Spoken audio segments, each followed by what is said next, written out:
إسبانيا بطلة اليورو بعد الفوز على إنجلترا بثنائية.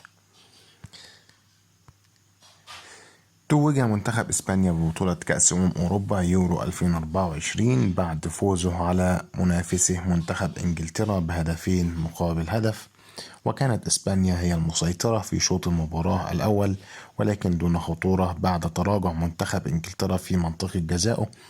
ولكن في بداية الشوط الثاني وبالتحديد في الدقيقة 47 تمكن النجم الشاب نيكو ويليامز من تسجيل هدف التقدم بتمريرة سحرية من زميله المتألق لامين يامال.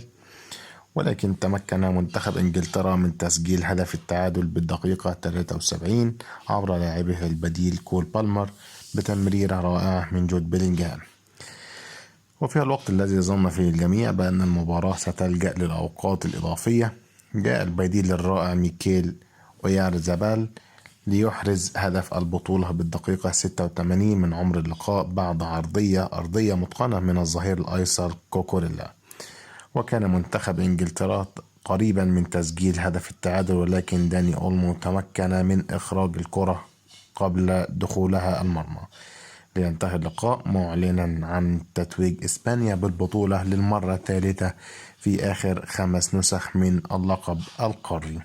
كانت مباراة رائعة جدا جدا، وتألق يامال الموهبة ذو 17 عام، وتوجت إسبانيا في النهاية.